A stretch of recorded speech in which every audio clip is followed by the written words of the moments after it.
Thanks so much for staying there with us. This is New Day, and this is a segment that talks about what's happening in the newspapers.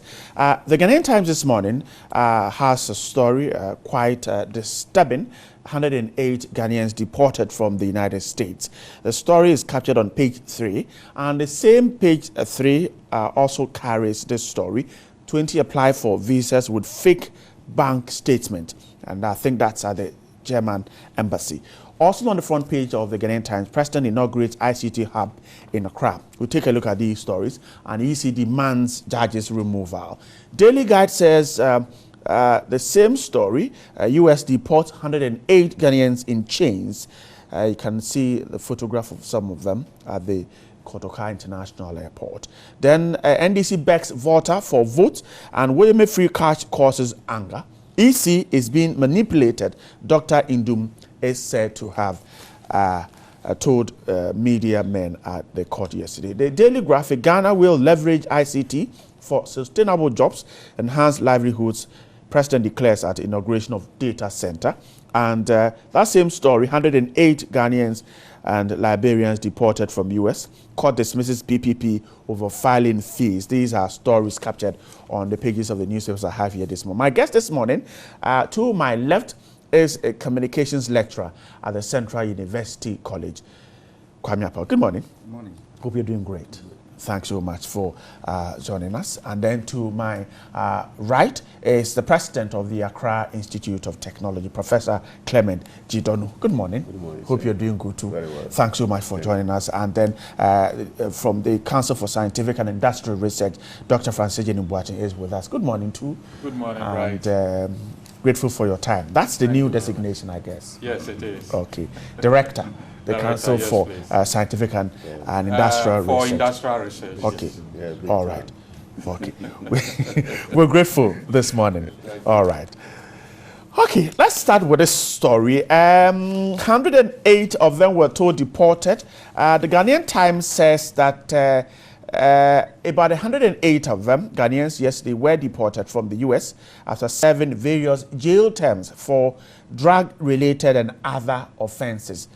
We're told that they arrived at the airport by 10 a.m. and on a chartered flight. Some of them were said to have arrived in handcuffs, and others were without any luggage. The Ghanaian Times is reporting that there was heavy security presence, police personnel as well as officials from NADMO and the Ghana Immigration Service at the airport. Now, some of the offenses listed by the paper includes drug offenses, theft, theft identities, sexual assault, and several others. Now, the deportees were told, some of them claim they had been in jail for 1 year and had nothing on them. Some were even struggling to get transport fare to their homes. We'll find out exactly how or what this means. The Daily Graphic and the Daily Guide also have the stories. Let me start with you, Ms. Apple. So, at a point, I thought this issue of deportation was no more with us. In the past, you got up every day and you have a media house reporting of a group of Ghanaians deported from somewhere in the world. It got silent for some time, and it's back again. 108 of us deported from the United States. Good morning, and good morning to my seniors here, and good morning to our dear listener. It didn't get silent really. It was like it came in minute levels. I mean, 2, 3, 1, 2. So it wasn't that capturing. I've been at the airport and with the immigration a bit, and I've seen how they come in. They troop in 1 or 2, 3 or 4. It comes in once in a while, but this is one of the numbers that has just dropped in. My headache is really not about the deportation. Really, if seriously, from all indications, nothing is working for me, and I think that things are not going the way I should go. Then I domicile myself in some country to make life better for myself. That wouldn't have been a big issue, and I'm caught for whatever I did wrong. But this time, they're talking about the fact that these people went there, and in quotes, they were criminals. They went there with the purpose of dealing in drugs, sexual assault, and all kinds of harassment put together. And that is the reason they were arrested, jailed there, and then brought in out. For those who normally returns 1 or 2, it's normally about fake documents, and at the very airport there, they just sit with it and they return you to Ghana. But here is a position where I went there to look for greener pastures, and here I am.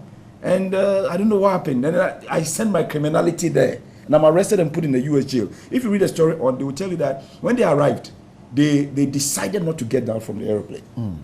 The reason is they said it's a chartered flight. Right. They should be sent back to their jail in the U.S. They love life better in the U.S. jail than coming to Ghana to stay in their various villages. I mean, that was what they wanted to do. But the fact is, it is a fact. I mean, if you travel abroad and it is for greener pastures, you go out there and you work for that. You don't go doing certain things out of the way. And that is where my headache is. But for the fact that people travel on fake documents, fake bank statements, and fake whatever they have to acquire and do, it is still happening. And it also goes back to tell us, why are people leaving Ghana? Why are they not trying to stay? What is the issue? What is the problem? Maybe possibly people will say the country has become economically hard to stay with. Yes. But sometimes have you also looked at the fact that some of them may also come from us, our own doings, our laziness towards certain things.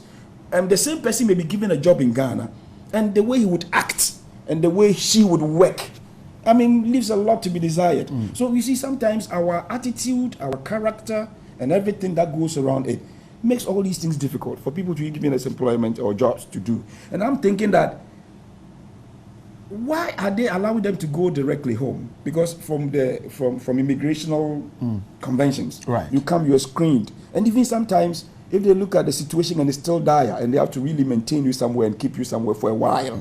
But I'm hearing that it seems like they arrived and some were even allowed to maybe go away. I don't know whether they did the screening and everything was all right with them before they went. But these are people, in quote, who are criminals, put in jail and who are back to Ghana. How do we manage them? And how do we keep them so that they don't become better criminals in this country? That's an issue we have to look at. Okay, your initial comments, I'm grateful. Prof,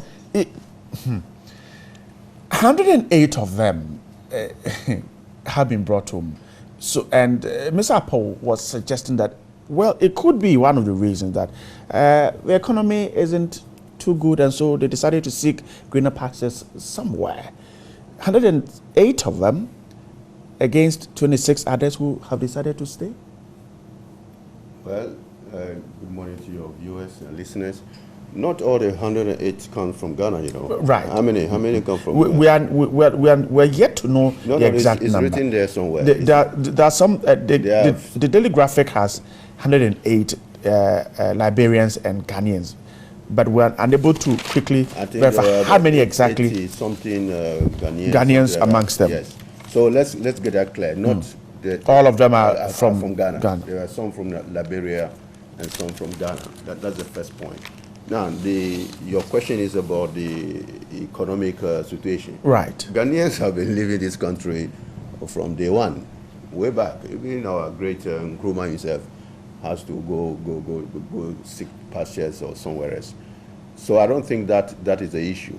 In fact, there is a story that goes around that even when you go to Greenland, Iceland, far away places where you don't expect black people to be there, you will see a Ghanaian there. Okay? Any Nigerian. Well, I didn't know about the Nigerian one. So yes, you go to the far flank of the world, where there's a lot of cold, nobody want to stay there. Certainly you will see a black man hiding somewhere. So Ghanaians have been living this country from way back. So we should rule out the issue of economic difficulties. Well, they have been going, the main reason why most of them have been going for all these years. I'm not talking about just yesterday. I'm talking about 10 years ago, 20 years ago. Ghanaians have all been living ashore. And the main reason is to go for greener pastures. A number of us here study abroad. Probably that may be also one of the reasons why we left this country to go and do something. People always move to where they think the grass is greener. So for me, that is not the issue. If people say, well, let's fix the economy of Ghana, the Ghanaian would stop going, no, I don't think so. There are countries in this world which economies are very, very good, but there are people still think that they will go somewhere else. That's one point. But coming back to the issue, one, these people, we were told, actually when I read the story yesterday, I didn't get that bit that they were actually criminals. I just thought that they were people who might have overstayed, the usual thing, overstayed, they are running up, okay, sent to jail for a while, and then brought home. But the impression I'm getting is that it's more serious than that. These are not ordinary illegal immigrants. There are people who actually committed a crime in the country, in the US, and served some sentences, and then they came here. Normally, when you travel, once in a while from country, you see what some guy brought on board the aircraft. Okay, not under handcuff, with police hand over to the pilot, his passport or her passport hand over to the pilot. Okay, and that person is actually guarded until you arrive here. When you reach Kotoka, you find our immigration officers who come in and then usher that person out. Then we know that that person is the deportee. But certainly, I expect some of those people who are guarded are people who might have committed a crime in the country that they are coming from. So I'm quite surprised if it's true that these people were actually criminals or they've done something wrong in the U.S., whether it's not an issue of would they refusing to disembark. It's more of an issue of whether the immigration and police people are the same. I always think that the airport police station is made for that kind of thing, whereby when you come down and you find out that there's something wrong with you at the other side, you hand over to the airport police people, and then they screen you, and if they're happy that you're okay, they take it home. Now, the other issue is how they were treated. They were handcuffed. I'm not sure whether they were handcuffed in the plane.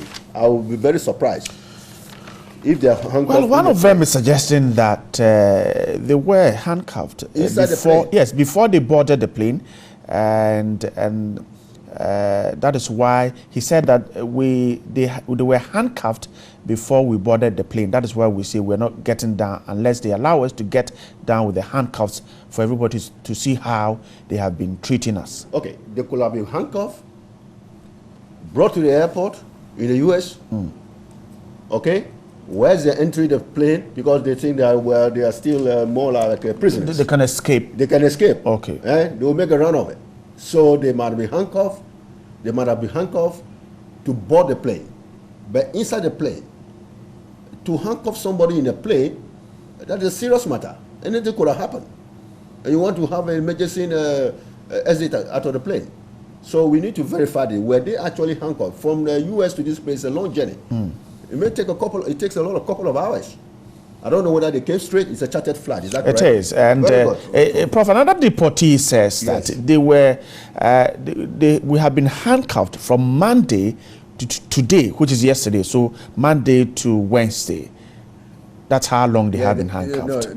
From Monday, you see, I don't think they were handcuffed continuously from the U.S. inside the plane.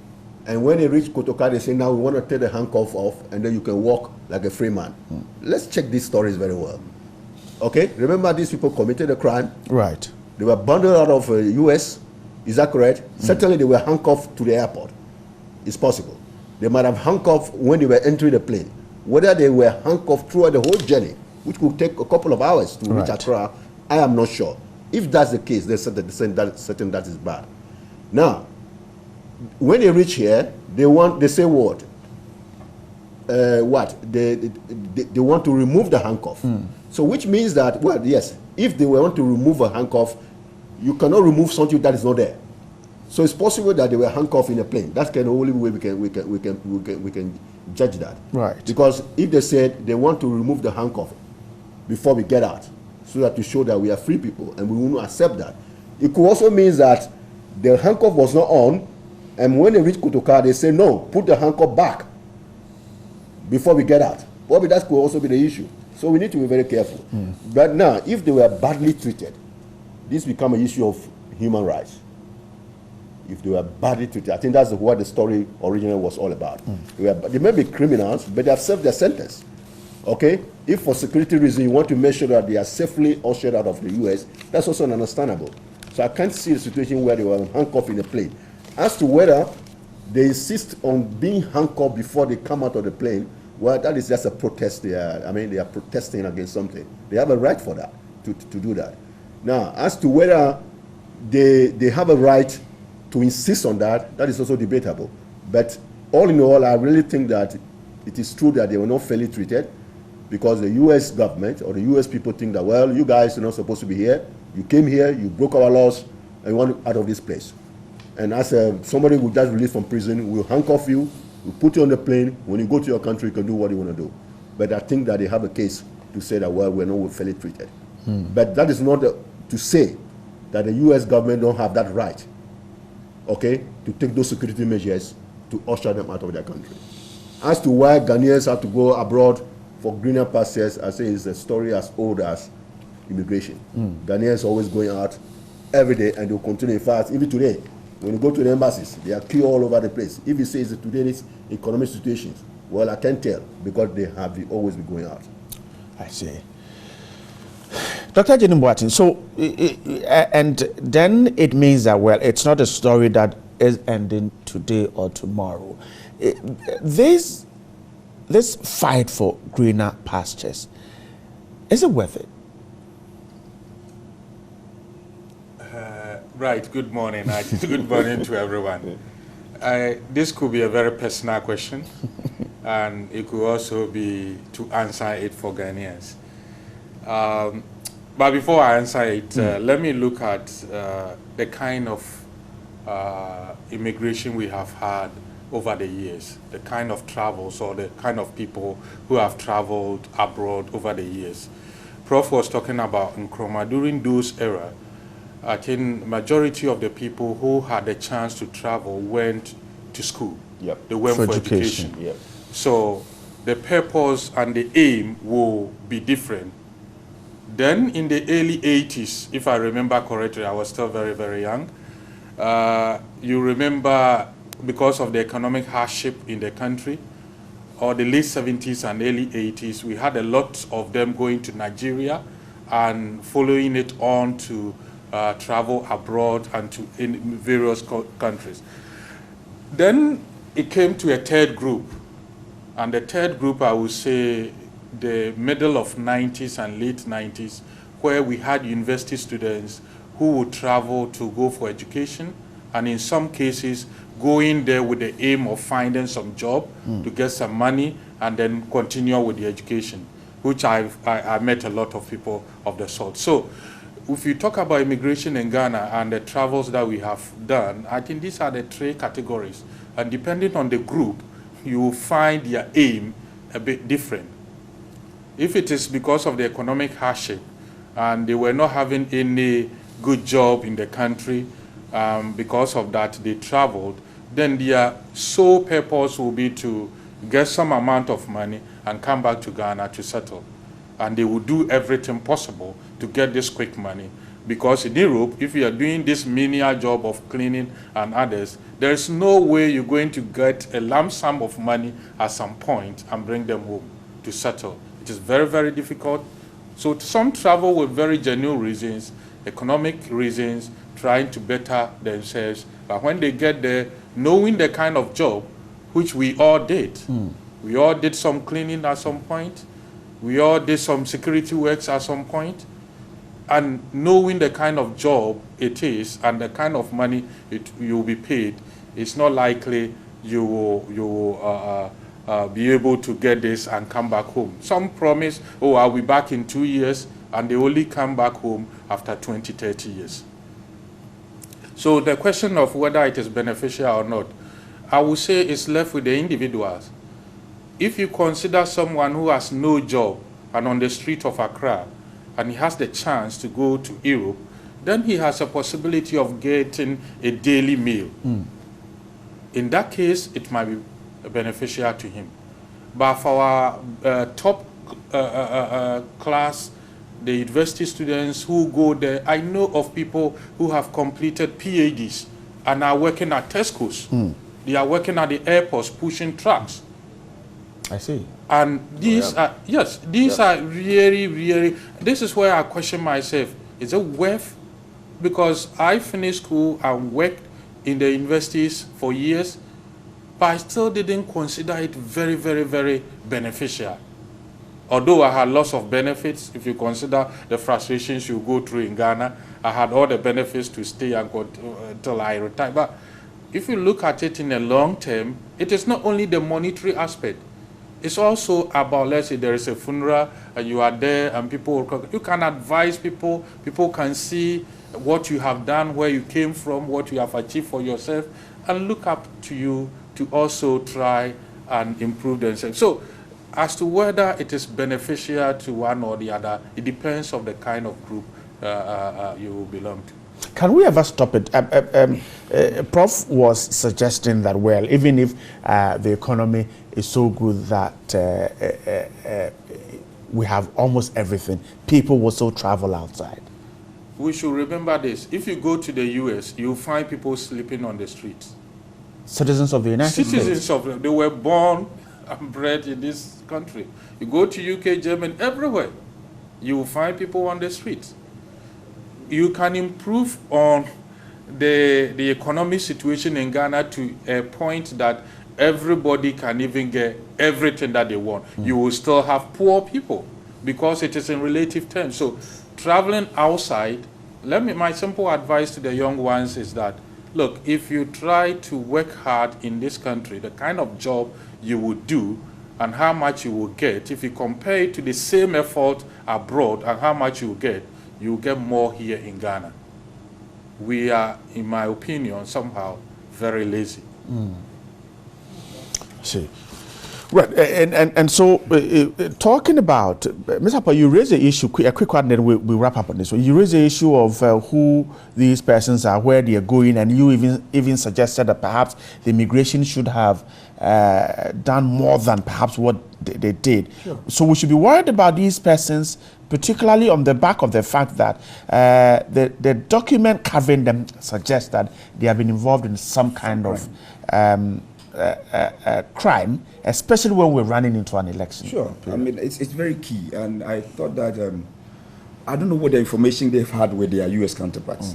And then how they reviewed all those information they had and how safe it is to just allow them on arrival, just take their particulars and then allow them to go. I can't tell. Because some of them were also insisting that they had never committed any crime. Right. Well, we cannot tell about that. But according to what we are hearing, they were brought in because they were somehow, in quote, criminals. And it's very important. Prof raised an issue which is very key, that when were they handcuffed? In the aeroplane or outside the aeroplane? Well, if it was before they boarded, then they have a justification. If it was before they disembarked, then maybe there was a justification, because then you cannot, 108 people, there are just many. You cannot just say that I'm getting these 108 down at a go, and there wouldn't be some, even with their handcuffs on, there were still some skirmishes here and there. So we should look at it totally. If they are no danger to society, why? This is their country. I mean, they went out there to do something, it didn't work out. They brought in, we should reintegrate them into the system. And even, how do we psychologically reintegrate them into society? I mean, these are the sort of things we should all look at. How do we, some of them are traumatized. I mean, can you imagine, after spending 3-4 years, and some of them have spent more than 1 year in jail, and they're back with nothing, just their trouser and the shirts they came with. Can you imagine what is going through their minds and everything? So the reintegration is very important. Just writing their particulars, taking them, and then allowing them to go without anything. I think that it should have been re-looked at. Can we house them somewhere?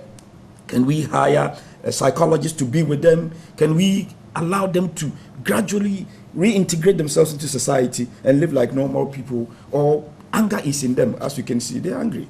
And you cannot just allow such people to just be around like that. Okay. Prof, so elections and the fact that we know the background of these persons, we should be, how worried should we be as far as our security is concerned? No, I don't think we should be worried.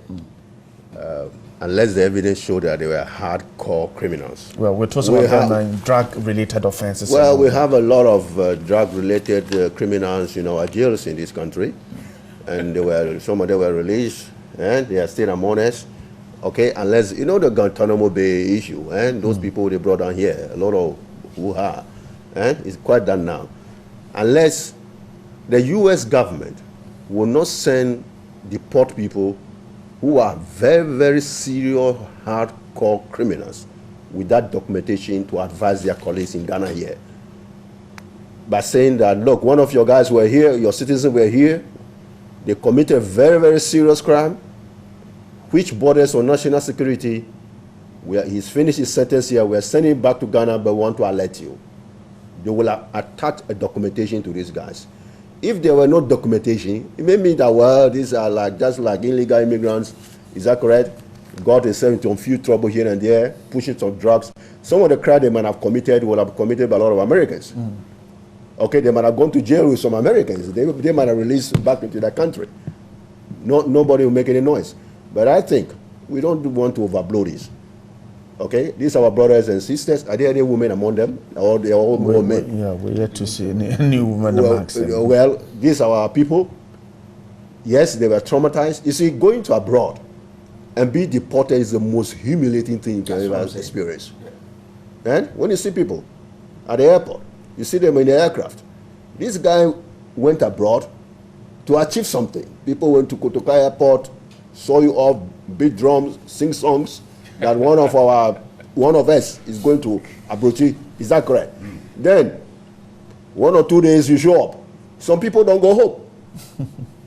The humiliation, they don't go home. Now, these are the guys, they're not the only one coming home, they are coming home in handcuffs. So this is a lot of humiliation. Some of them will not actually go to where they come from. So I won't worry very much about elections. I think this election period, we also must be careful to say that everything is a security threat. These are just some petty criminals, okay? If they were hardcore criminals, the U.S. government will advise our police, say, this guy, when he arrives, lock him up, because he's a very dangerous guy. I don't think, unless those documentation are attached to them, I won't be very much worried. I agree with my colleagues. Yes, they are traumatized, they are humiliated, they are not achieve what they want to do. They were on a long flight. They said they didn't also eat. They ate bread and some few things. They may be hungry. It will take a while. But let's bring them in. Let's welcome them. But I do get their point, that they want to show that Americans didn't treat them very well. I think that's all the argument. They're not saying that the American government is wrong to deport them. They say that they are wrong to treat them the way they treated them. Well. So they want to show that they want to come out in a handcuff, so that to show that they were not being treated well. So I don't worry very much about the election, the threat of all right. Okay.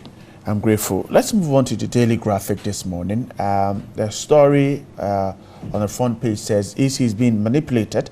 That's according to Dr. Papakwesi Nduom. The story says that the candidate of the aspirant of the PPP has told journalists at the premises of the Supreme Court that the case involving his disqualification from the December elections is a deliberate plan. Now, he says it's a deliberate ploy from different quarters. Whether it is state-sponsored organizations or political parties, I can't say. And he added that all I'm saying is that the word is out there. Whether someone is doing it deliberately or not matters not to me. He says the EC is being pushed to do what it is doing. But he's the least perturbed about the decision by the EC to seek a review of the High Court ruling. He stated that the decision by the EC to go back to court is a ploy by certain elements to frustrate his campaign. That's Dr. Papakwesi Nduom speaking, as reported by the Daily Guide. Dr. Jenny Boateng, so Dr. Nduom is suggesting that EC is being manipulated. I think such accusations should be supported with facts. If for any reason he was disqualified and he went to court, and at the end the court has given him or his party the opportunity to complete some what is it? Is it the number of people who signed for him? Just fix the errors on his form. Fix the errors and right. then come back to see if EC will accept. And EC decides to take it to High Court. I'm beginning to be a bit concerned, not about the court processes, but about the timing, because we are looking at about 30-something days to elections. Yes. And we still don't know the number of people who will be on the ballot box, presidential candidates, for example. We still don't know. We haven't printed it, and I mean, I don't know what time it needs. I haven't been an EC boss before. I don't know what time we will need to have a very good preparation. Remember, one of the issues that the Apex Court recommended was that preparation for the 2012 elections was not that good. I think they made lots of recommendations. I don't remember them specifically, but it all boiled down to the fact that training in particular of polling agents and the rest were really not very good, and other issues. So my concern here is if Papa Nduom thinks that there is this issue of being somebody is pushing the EC, then he should support it with facts. Otherwise, please don't let us come out with such statements, because they tend to derail our electoral processes. Prof, is Dr. Nduom unnecessarily indicting the Electoral Commission? Well, that is a good way to put it. He said not only the EC is doing something he thinks they should not be doing, but he is saying that somebody, somewhere, is manipulating them. Is it serious that he knows, he has information that somebody is influencing the EC boss and has staff to do what they're doing? That's a serious thing to say. Certainly, is in the EC is EC's right to appeal. It's everybody's right. If you go to court, the court has a ruling. Unless the judge said that you cannot appeal, you have a right to appeal. I think that's exactly what the EC is doing. To take it from there and say, oh, because the EC is going for an appeal, because the more the case drags in court, the more it makes it difficult for Dr. Nduom to get onto the ballot paper and then continue with his campaign. I think his main worry, which is understandable, is that there's a lot of uncertainties out there among his people. Is he going to run or is he not going to run? And he even said that there is even talk out there that the parliamentary candidates or the PPP are also not running. I think what Dr. Nduom and his people should be doing now is to go out there and tell their people that as of now, the only issue which they are fighting is his candidature for the presidency. Not that of the parliamentary candidate. I think they should put a lot of effort into that. Because people sometimes out there may think that Dr. Nduom is PPP. If Dr. Nduom is not running, the PPP doesn't exist. Is it true? For example, if Muhammad were disqualified for the running, do you think the NDC people will go around till the NDC parliamentarians are not standing? Because it's such a big party. Is that correct? Is it the case that Dr. Nduom is associated with PPP such that if he's not running, then his people think that everything is gone? I think he should put a lot of effort into that to tell his people that I still have parliamentary candidates out there running and nothing has happened to them unless the EC come say otherwise. And then advise his people that I am fighting to be on the ballot box and I'm going to be there. But I do understand his point that the more this delay, the more the uncertainty is there. I think instead of it contributing to the uncertainty, he should try to reduce it at least. He may be lucky. He may get one or two parliamentarians into parliament. So that is what he must do. To say that the EC is being manipulated is a serious accusation. We all say that the EC is supposed to be what? Independent. So does it mean that if the EC go to the, what they call it, take the case appeal, which is their right, mean that somebody is manipulating them? So I agree with Doc. If he has evidence that somebody, somewhere, is manipulating the EC, tell the EC, hey, go and appeal. Delay the process so that we frustrate the guys. Then we want Dr. Edu to tell us who those people are. He may know something more than we do. Then another point. It's also very important for them to recognize this, that of course Dr. Nduom has put a lot of effort into this exercise. Of all the people who were disqualified, I think he's one of the people who put a lot of effort into it. He's the kind of guy, whatever he put his mind to, he put a lot of effort into it. When he was a CPP candidate, he did a lot of great things for them. We actually thought that he would have done better than he did when he was a CPP candidate, because that was the first time that CPP really make an impact in the election front. And I'm pretty sure that he could have done the same as a PPP candidate, but he should not try to sort of murder the issue, try to tell his people that, yes, I am fighting the disqualification, and I think I'm going to go through. But hey, guys, still go on the street, still campaign, because we still have parliamentary candidate in this thing. But if he doesn't have any evidence, throwing this into the air, I don't think a man of his stature is good for him to be doing those speculations and confusing the situation. All right, I'm grateful, Professor Jidonu. Mr. Apau, so the concerns by some other people have been that because of the time factor involved in this, the EC should resort to dialogue instead of going to court. So, for instance, if Dr. Nduom is suggesting that the EC is being manipulated to go to court, then perhaps the EC should step back and take a look at whether it should continue to stay in court or resort to dialogue in dealing with these issues with the disqualified presidential aspirants. It takes the two to tango. Is Dr. Nduom calling for dialogue as you're suggesting? Dr. Nduom went to court, and the court said, okay, allow the man to correct whatever he has to correct with. And then he's back to correct. And the EC is saying that, no, we think that to be a president of Ghana is not just a matter of I make mistakes and I'm to correct them. Let's look at it carefully.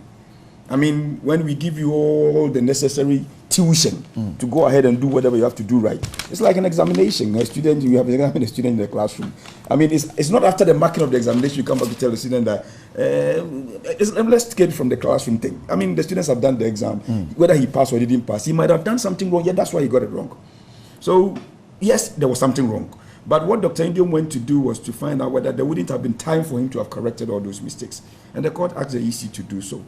Now, from court, where EC is appealing that ruling, he says something, and in his own quote, he said it.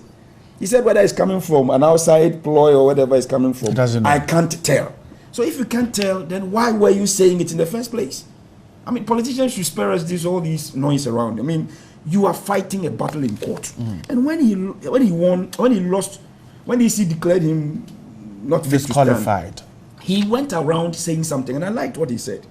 He went around saying that even if the EC doesn't want him, that's what he said, I want him to run, he would still pursue that his parliamentary candidates would still have the support, so that if he even gets 2, 3, or 4 of them in parliament, the PPP will have a say. Then from there they can move on. The fact is, we should face it. There is no way Dr. Kwesi Nduom PPP is going to win an election in Ghana now. That is a fact. He can be maybe a third force as he became in 2012. There's no way. I mean, if you take NPP, you take NBC, there's no way PPP is going to. He may be somewhere where there may be a round off. He may come in there to do something. But realistically, I mean, there is no way he's going to get that 50+1 to become the president of Ghana. Though, as Prof said, he fights and he does well in those things. So if the case is in court, allow the court to go on with and stop this thing of I don't know where it's coming from, but I can't say, but I'm saying it.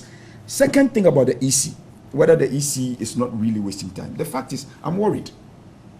I'm worried a little bit about, we have how many days to elections? About 40, 30 something days 34 to elections. And the EC is still in court. APC is in court. PSC is in court. NDP is also in court. The whole thing is becoming a bit murkier. I mean, can we resolve all these things quickly and quickly get back to, because by now preparations to printing ballot, who comes first, who comes second, who comes third on the ballot paper and everything must be done, and all these things.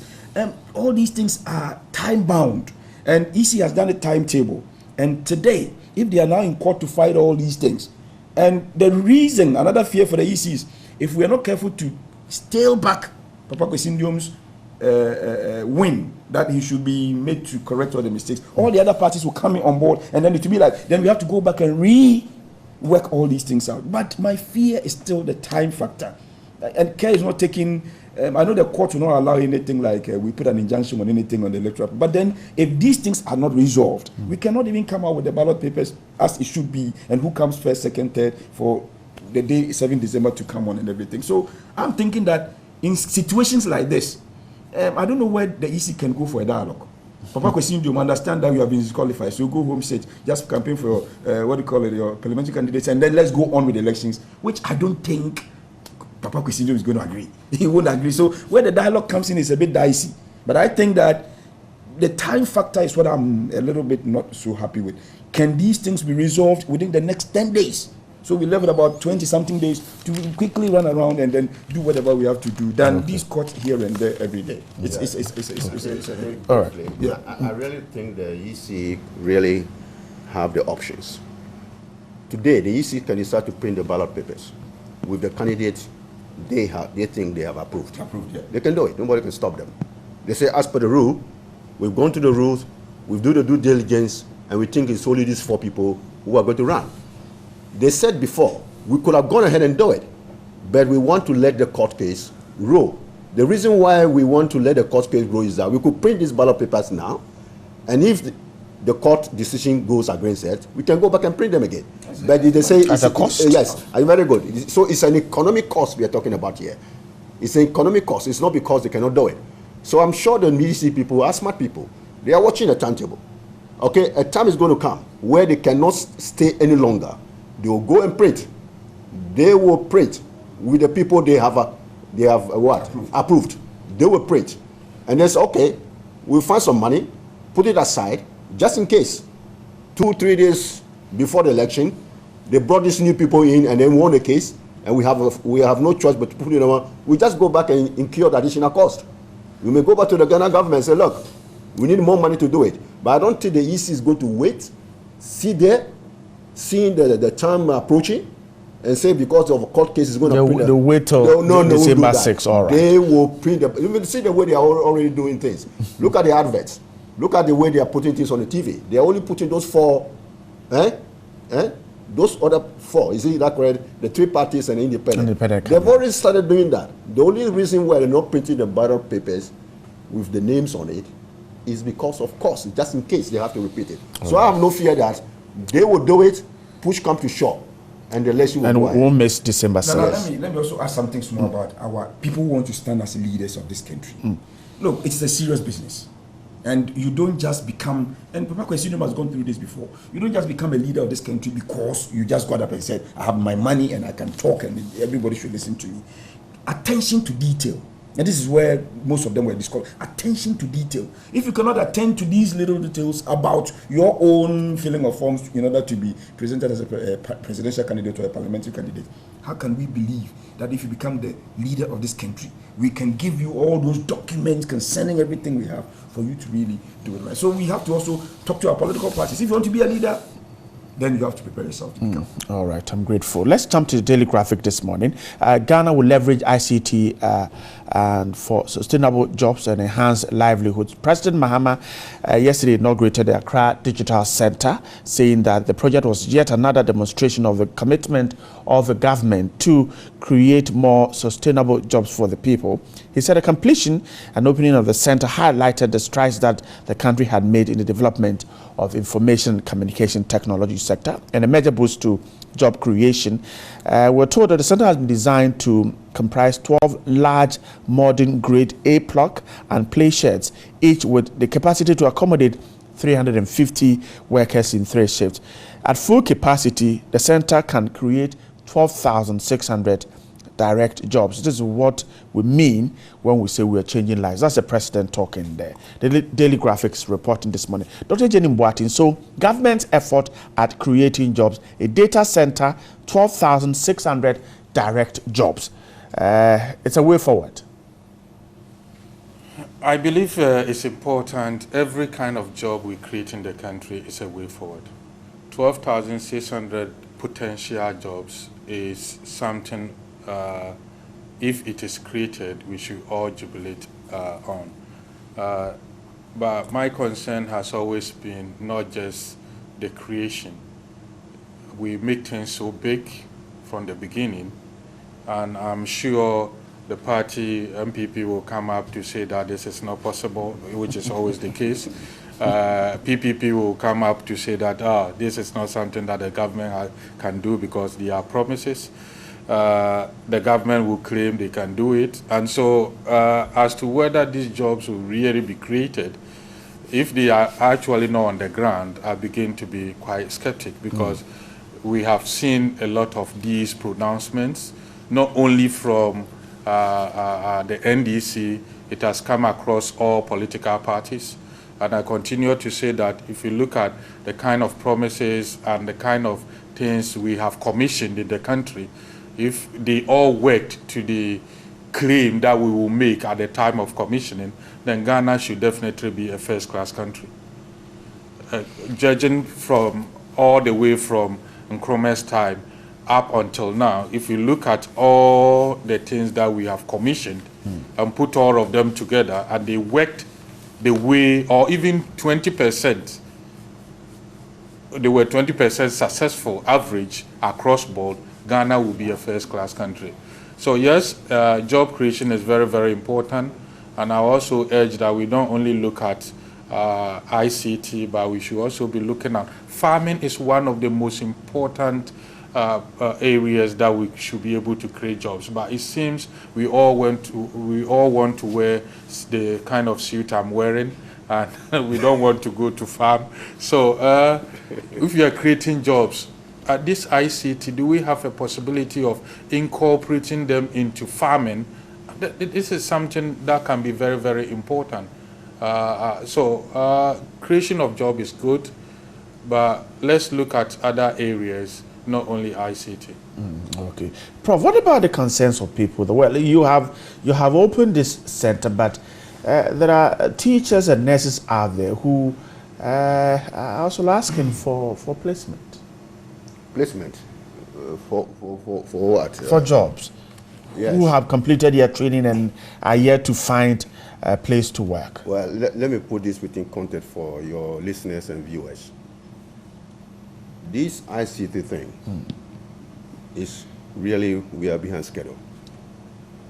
You may not know, I led the process to develop the Ghana ICT policy and plan. We finished that far back in 2003 under the Kufuor's government, big time. Ghana was a leading country at that time to use ICT for accelerated development. We all agreed on that. At the same time, I led the same process in Rwanda. Rwanda, now when you go everywhere in the world, they are doing great things. It's all leadership. So the ICT for development, not just ICT for development, ICT for accelerated development, policy, plan, a lot of document written. A lot of work have been done. That's why now we all talk about ICT. When we started, you had to tell people what is ICT. Now everybody knows what is ICT. Even when you go to Makalanta, they know what is ICT.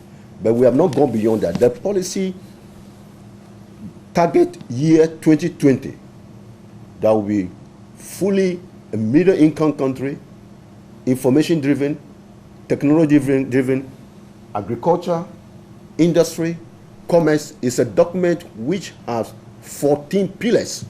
Every sector you can think about. But you see, in Africa, it's okay for us to put together documents. This data center you're talking about is way behind schedule.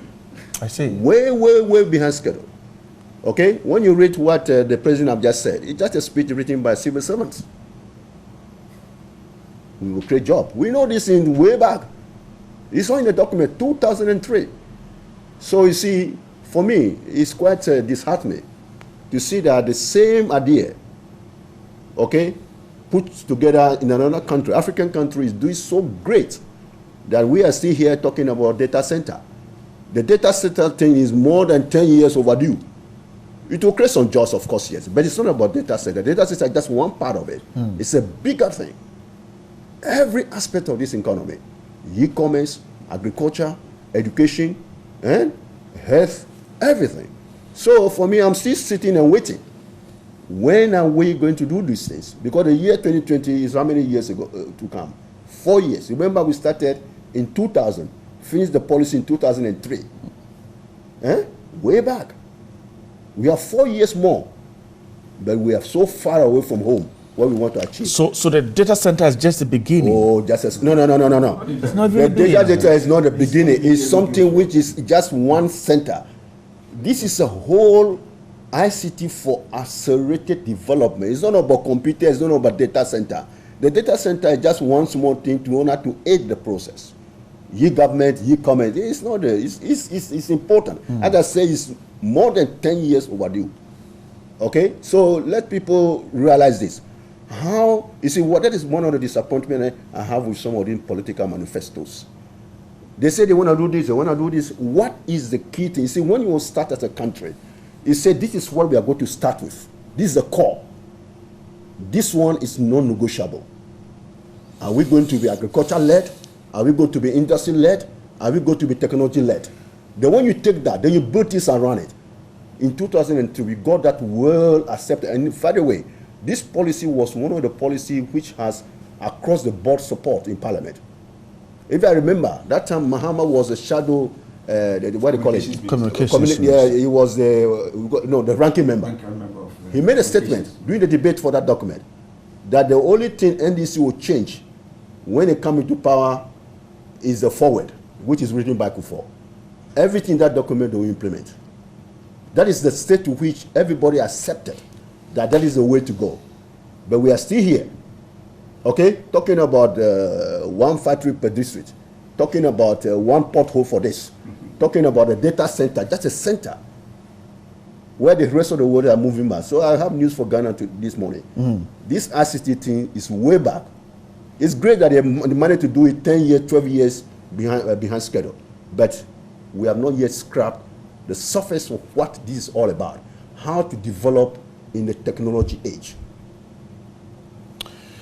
I come back to you, but Mr. Powell, from what Professor Jidono is saying, do you get a sense that perhaps this won't be the solution to the problem we're trying to resolve? I knew he would talk about that because I knew how he worked hard with this ICT, accelerating development with ICT, and how we've misplaced everything. I mean, what is the data center? Storage, processing, distributing. What are we going to store? What are we going to process? What are we going to distribute? How we even get the parameters right from the very scratch, how we have to start from and where we have to end. As I mean, the countries, nations have come to be where they are via ICT. We started something like, we did something with a company which was producing some laptops and distributing them. As to how that thing was even managed and done, nobody knew. And we thought that we were in that system. It's a gamut of a multiplicity of so many things put together. But it must have the start so that we can have our way forward. Is the center not that institution or that organization that will put Ghana on the map for as a destination for investors? Fine, but the question is, really, I'm yet to really read deeper into what they mean by a data center. To do what exactly? I mean, we should be very clear. What information is it going to gather? What information is it going to store? And what is it going to distribute? I mean, we are in Ghana. We know what things have gone on to be and where they didn't end anywhere. And even if the infrastructure for, let's say, agriculture is not there, how do we gather, store, process, and distribute to who? If the thing for e-commerce is not, the infrastructure for it is not there, how do we gather and put all these things together? So we might have come to the middle and we have established something small within the middle part of the whole body of the whole thing. Where are we going to start distributing, processing, and doing all those things? Data center to collect information about what? And you see, we do a multiplicity of things at the same time. It's like these biometric cards we are doing. Senate will give you a biometric card. Now, if you don't take you'll be carrying about 20 cards as you walk. Your ATM card, your Senate biometric, your national there are a lot of cards on people. For what? The reason is we don't even have the means of collecting some data about ourselves to even keep and know how many Ghanaians we are, who are the taxpayers. So can we spread the tax net to these areas and everything? The few people who are paying are always paying. Those who are dodging, because we don't even have data to talk about anything. These 108 people who were deported from the US, now they're taking their particulars. The question is, why are they even going to keep these particulars? Give them 1 year. You go back to the archives and maybe somebody has misplaced all these documents or they burned to ashes, nobody knows anything. So how do we even track our development? So it is like, let's see what we can do as we go along. Because we don't have the infrastructure, the basic one, to look at everything. And from the way I've read through that document Prof is talking about, not all, but some of them. If every government would just pick a little part of it and say, I'm starting. Today we are praising Rwanda. Kagame and his people are being praised all around because they've been able to do what? It is, he will tell you, we used ICT. We decided to develop it from scratch. Nobody knew anything, and today we are where we are.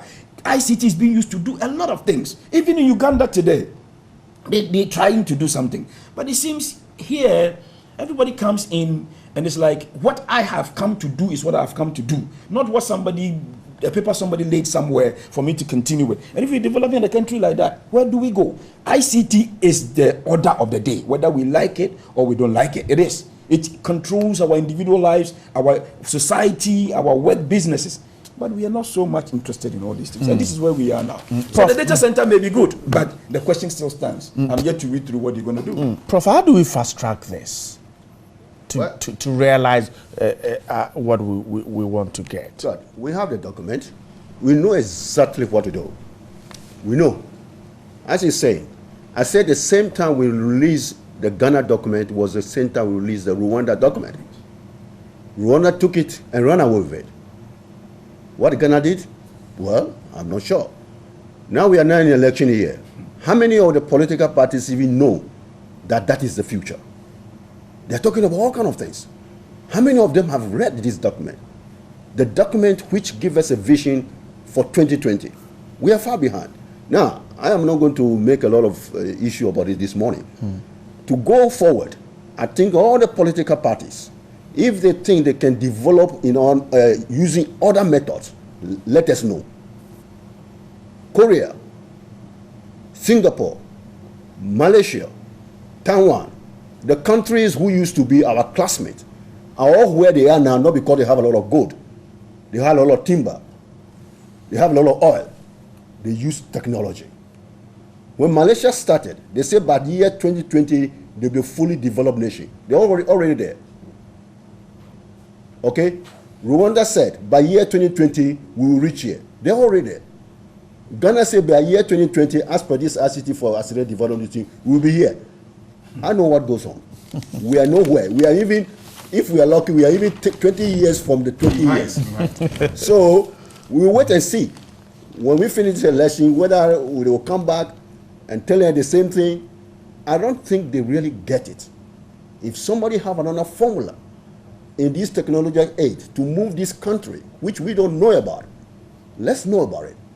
But for us, what all the countries are doing now is using technology. Now this data center is just one sentence in that policy document. One sentence. I see. Establish a data center because it's central to the government. It's one center. So before you do a lot of other things, set up this data center. So the data center should have been set up way, way back. As to whether you're going to generate this job, we'll wait to see. By the way, 12,600. Very good. This is not like a salad. You pick the onions, you pick the lettuce. Everything is integrated. The document is called Integrated Policy for Accelerated Development for Ghana. Everything is integrated. Doc is talking about agriculture. It's there.